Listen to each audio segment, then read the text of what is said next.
આધુનિક ભારતના નિર્માતા તરીકેનું મહાત્મા ગાંધીએ જેઓને બિરુદ આપ્યું તેવા લોકમાન્ય તિલકના જન્મદિવસને પાલિકા ભૂલ્યું।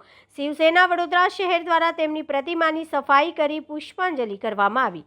દેશના રાષ્ટ્રપિતા મહાત્મા ગાંધીએ જેઓને આધુનિક ભારતના નિર્માતા તરીકે ઓળખાવ્યા હતા તેવા તિલક સ્વરાજ સ્વશાસન ના પ્રથમ મજબૂત હિમાયતી એવા બાલ ગંગાધર તિલક લોકમાન્ય તિલકનો આજે જન્મદિવસ છે।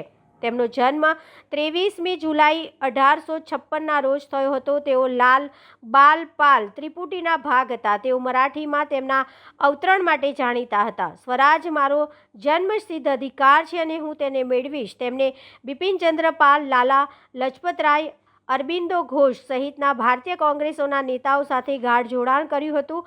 દેશની આઝાદી તથા આધુનિક ભારત નિર્માણ સાથે જ સમાજની એકતા માટે યોગદાન આપનાર લોકમાન્ય તિલકના જન્મદિવસ નિમિત્તે વડોદરા મહાનગરપાલિકા તથા રાજકીય લોકો જ્યાં ભૂલી ગયા ત્યાં આજે શિવસેના વડોદરા શહેર દ્વારા પ્રવક્તા દીપક પાલકરની આગેવાનીમાં શહેરના કોઠી પાસેના આનંદપુરા સ્થિત લોકમાન્ય તિલકની પ્રતિમાની સાફ સફાઈ કરી જળાભિષેક કરી પુષ્પાંજલિ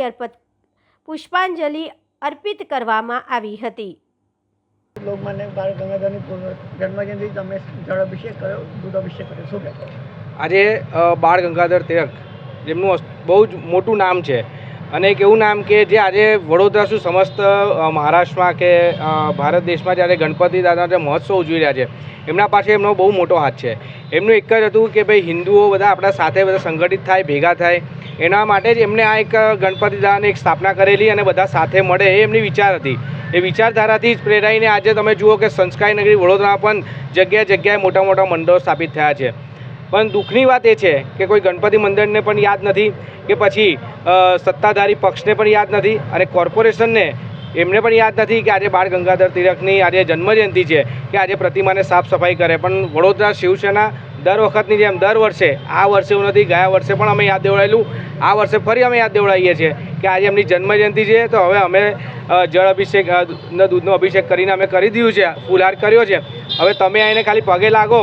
બાકી હિન્દુત્વની જો તમે જે વાતો કરતા હોય તો વડોદરાની જનતાએ તમારું હિન્દુત્વ જોઈ લીધું છે।